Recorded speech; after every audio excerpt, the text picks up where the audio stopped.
विद्यार्थियों, आप पढ़ रहे थे आपके पाठ्य पुस्तक का नवा पाठ सूक्तयः। इसके अंतर्गत आपने 6 भागों का अध्ययन किया है, जिसमें 5 श्लोकों का अध्ययन आप कर चुके हैं।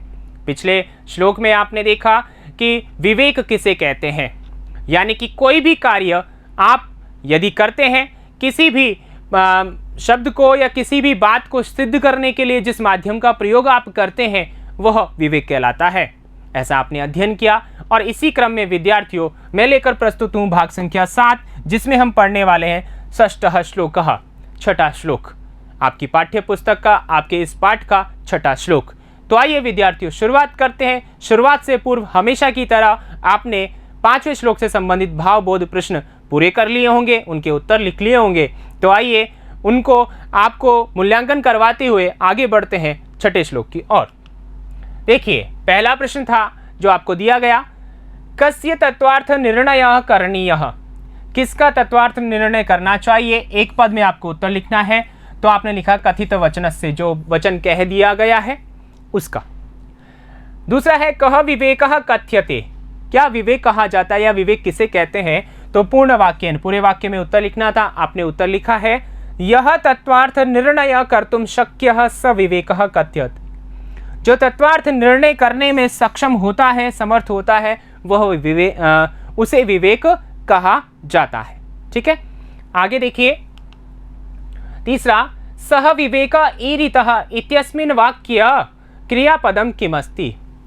सह विवेकः ईरितः, 3 पद यहाँ पर है और 3 में से आपको पूछा है कि क्रियापद क्या है। तो देखिए, सह जो है वह क्या है, प्रथमा में स्थित है। ठीक है, तो यह तो हो गया कर्ता। ठीक है, विवेकः, ठीक है, ये भी क्या है, कर्ता। अब 2 कर्ता कैसे हो सकते हैं। तो देखिए यहाँ पर ये कर्ता जो है ये विशेष्य है, क्या है, विशेष्य है, और ये जो है ये विशेषण है। क्या है, ये विशेषण है।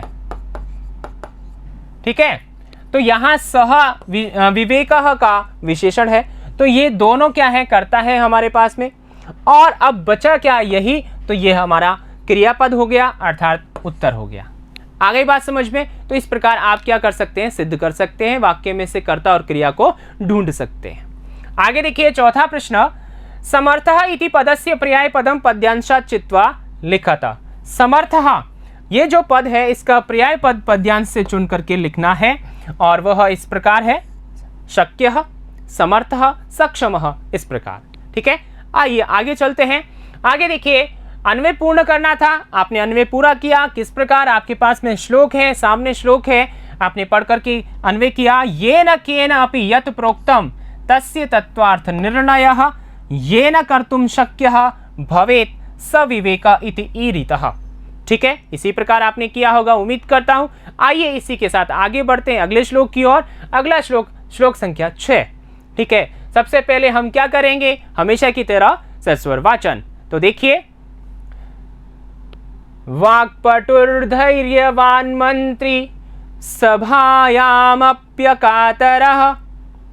स केनापि प्रकारेण परैर्न परिभूयते। ठीक है, आइए इसका अर्थ जानते हैं। अर्थ यहां पर क्या बताया गया है, देखिए, अर्थ को जानने से पूर्व प्रसंग की बात करते हैं। कीदृशः जनः पराजितः न भवति इति विषये अत्र वर्णनमस्ति। कैसा व्यक्ति पराजित नहीं होता है, इस विषय में यहां पर वर्णन किया गया है। ठीक है, तो आइए अर्थ को जानते हैं, श्लोक को समझते हैं कि कैसे। आगे देखिए, वाक्पटुर धैर्यवान, यहां पर 2 पद हैं, दोनों को अलग अलग करते हैं। देखिए, वाक पटुः, यहां पर जो र है उसको विसर्ग हो गया, और आगे है धैर्यवान, धैर्यवान। ठीक है, तो यहां पर देखिए क्या हुआ, वाक पटु, वाक यानी वाणी, पटु यानी चतुर, जो बोलने में चतुर हो। ठीक है, बोलने में एक्सपर्ट हो। ठीक है, यानी कि वाचाल हो। ठीक है, और कैसा हो, धैर्यवान, धैर्य से युक्त हो, धैर्य वाला हो। ठीक है, तो यहां पर देखिए दोनों का अर्थ आपको समझ में आया। अब यहां पर है ये जो है र को विसर्ग हो गया तो यहां पर रुत्व संधि हो गई।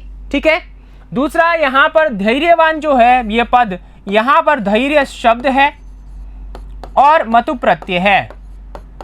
ठीक है ना, मतु प्रत्यय जो है विशेषण बताने के लिए वाला या वाली इस अर्थ में होता है। ठीक है ना, तो यहां धैर्य वाला यह अर्थ निकला, और यानी कि क्या अर्थ हुआ दोनों का, बोलने में जो चतुर है, धैर्य से जो युक्त है, या धैर्य वाला, धीरज धरने वाला जो है, कोई भी। ठीक है, कौन है वो आगे बताएंगे। तो ऐसा मंत्री, ऐसा कोई मंत्री, ऐसा कोई मंत्री। तो मंत्री किसे कहते हैं मंत्री, तो यहां पर देखिए मंत्र धातु होती है। कौन सी धातु होती है, मंत्र धातु। मंत्र यानी मंत्रणा करना, मंत्रणा मतलब विचार करना। ठीक है ना, विचार करना। तो यहां पर मंत्र धातु है और णि प्रत्यय है, तो जाके बनता है मंत्री। लेकिन इससे पूर्व इस धातु में णिच प्रत्यय होता है। ऋणी प्रत्यय से पहले नीच प्रत्यय होता है, तब जाके मंत्री बनता है। अर्थात जो विचार करता है, सोचता है, समझता है, वह मंत्री कहलाता है। इसीलिए तो जो मंत्रणा करता है उसे ही तो मंत्री कहते हैं। यह मंत्रणाम करोति स मंत्री। ठीक है, आगे देखिए, सभायाम अप्यकातरः, और जो सभा में अकातर हो। अब इस पद को हम यहां पर देखेंगे, सभायाम। ठीक है, आगे देखिए, म को हमने आधा किया है, इसका मतलब अ आएगा। अ हमने लिखा, प आधा है, य है तो अपी बनेगा। ठीक है, और अकातरः, यहां पर 3 पद बन गए। तो यहां पर देखिए संधि कौन सी है, यण संधि है यहां पर। पहली बात तो ये ध्यान रखनी है आपको। अब यहां पर है सभायाम, यानी सभा में। मंत्री कहां होते हैं, राजा के यहां होते हैं, और राजा जब सभा बुलाता है तो वहां पर उसमें। ठीक है, अपि यानी भी, जो सभा में भी। अकातरः, अब यहां पर देखिए कातरः यानी कि भययुक्तः। भययुक्तः, जो भय से युक्त होता है कातर कहलाता है, डरपोक। लेकिन अ लग गया, इसका मतलब जो डरपोक नहीं है। ठीक है ना, तो जो भय मुक्त है, निर्भीक है। ठीक है, ऐसा जो सभा में भी निर्भीक रहे, भय रहित रहे, ऐसा। तो क्या क्या विशेषता हो गई कि जो कोई व्यक्ति, यानी कि जो व्यक्ति मंत्री हो, यानी मंत्रणा करने वाला हो, तो ऐसा मंत्री जो है वह सभा में भी कायर नहीं हो, यानी अकातरता को धारण किए हुए हो, निर्भीक हो, बोलने में चतुर हो और धैर्य वाला हो। तो आगे देखिए, सह, ऐसा, इन विशेषणों से युक्त जो होता है वह केनापि, किसी के द्वारा भी। केनापि, केन धनापि, केन धन अपि, दीर्घ संधि है, किसी के द्वारा भी, प्रकारेण या किसी भी प्रकार से। ठीक है ना, वह किसी भी प्रकार से, किसी भी तरीके से। यहां पर परई न, यहां इस पद को देखेंगे, परई ही न, ऋत्व विसर्ग संधि है। परई यानी दूसरों के द्वारा, शत्रुओं के द्वारा, अन्य लोगों के द्वारा। न, नहीं, न यानी नहीं। परिभूयते, पराजित किया जाता है, लज्जित किया जाता है, अपमानित किया जाता है। ठीक है, तो यहां पर क्या कहा कि जो व्यक्ति बोलने में एक्सपर्ट हो, चतुर हो, धैर्य से युक्त हो, मंत्रणा करने वाला हो, मंत्री हो, और सभा में निर्भीक रहने वाला हो, भय मुक्त रहने वाला हो, ऐसा कोई व्यक्ति यदि है, ऐसा मंत्री है, तो किसी भी प्रकार से वह दूसरों के द्वारा लज्जित नहीं किया जाता, दूसरों के द्वारा हराया नहीं जा सकता, उसे कोई हरा नहीं सकता। तो हमें क्या बनना चाहिए, हमें ऐसा बनना चाहिए, वाचाल बनना चाहिए, धैर्यवान बनना चाहिए, मंत्री के गुण हम में होने चाहिए। ठीक है, और हम जब बोलें किसी की सभा में तो वहां पर हम भय मुक्त रहे। ठीक है, तो इन विशेषणों से युक्त आप बनिए। यहां पर ये शिक्षा यहां से मिल रही है। आ गई बात समझ में? तो आइए इसी के साथ आगे चलते हैं। आगे देखिए, अन्वयः भावार्थः। अन्वय की बात करते हैं। यह मंत्री वाक्पटुः धैर्यवान सभायाम अपि अकातरः भवति। सह मंत्री परई केन अपि प्रकारेण न परिभूयते। ठीक है, यहां पर देखिए विसर्ग नहीं है,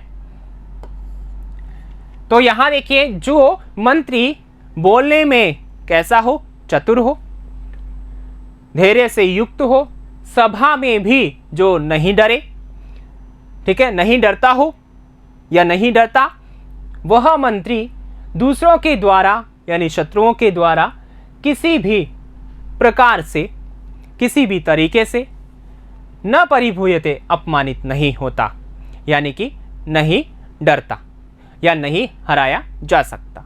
ठीक है, भावार्थ की बात करते हैं। यह जनः विषयं मंत्रयति विचारयति वा भाषा प्रयोगे दक्षः भवति, सर्वदा धैर्यं धारयति, सभायां कदापि हतोत्साह न भवति, सः जनः राष्ट्रहितार्थं जनानां निर्भीकं भूत्वा निर्णयान् स्वीकरोति, अन्येषां जनानां प्रभावे अथवा अन्येषां जनानां द्वारा कथमपि पराजितः अपमानितः वा न भवति इति भाव। अर्थात देखिए, जो व्यक्ति विषय को, ठीक है, मंत्रणा करता है, विषय के संबंध में, विषय के बारे में विचार करता है, यानी कि किसी भी बात को गहराई से सोचता है, भाषा प्रयोगे दक्षः, यानी बोलने में जो दक्ष होता है, हमेशा धैर्य को धारण करता है, सभा में कभी भी हतोत्साह नहीं होता, डरता नहीं है, अपने उत्साह को नहीं खोता है, वह व्यक्ति राष्ट्र के हित में, राष्ट्र के हित के लिए लोगों का निर्भीकम भूत्वा, यानी कि राष्ट्र हितार्थ, जो राष्ट्र के हित में निर्णय लेने वाले हैं, ऐसे लोगों के लिए निर्भीकम भूत्वा, निर्भीक होकर के निर्णयान स्वीकरोति, निर्णय स्वीकार करता है, अन्येषां जनानां प्रभावे, और अन्य लोगों के प्रभाव में अथवा अन्य लोगों के द्वारा किसी भी प्रकार से पराजित नहीं होता है, अपमानित नहीं होता है। अर्थात ना तो वो किसी से डरता है, किसी के प्रभाव में आता है, और ना ही किसी के द्वारा हराया जा सकता है, अपमानित किया जा सकता है, क्योंकि वह कैसा होता है, बोलने में दक्ष होता है, सभा में नहीं डरता, और क्या होता है, वह मंत्रणा करता है, विषय को गहराई से सोचता है, धैर्य से युक्त होता है। ठीक है, इन विशेषणों से युक्त होने के कारण वह मंत्री, ठीक है ना, क्या होता है, वह कभी भी अपमानित नहीं होता।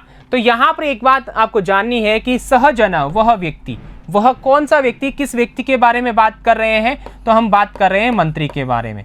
ठीक है ना, तो यहाँ पर हम ये पर्याय भी यहाँ ले सकते हैं। ठीक है, आगे देखिए, यहाँ पर शिक्षा के विषय में बात करते हैं।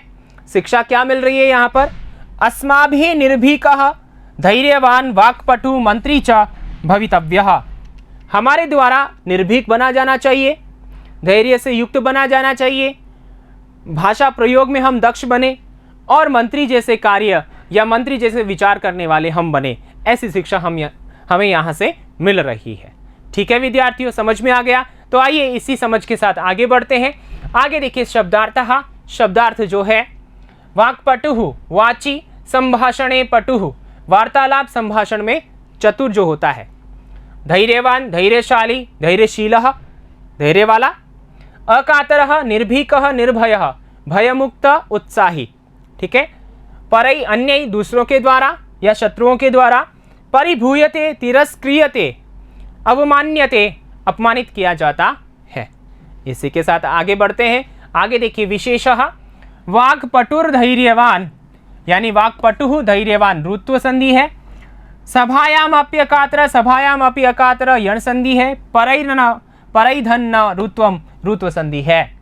प्रत्यय की बात करते हैं, धैर्यवान, धैर्य शब्द मतु प्रत्यय, मंत्री मंत्र, यहाँ धातु और नीच प्रत्यय होने के उपरांत मंत्री बनता है, फिर निर्णी प्रत्यय होता है। समासः, समास की बात करते हैं, अकातर न कातर नय तत्पुरुषः, वाक्पटुः वाची पटु सप्तमी तत्पुरुषः। ठीक है, आइए आगे चलते हैं इस श्लोक से संबंधित भाव बोध प्रश्नों की ओर।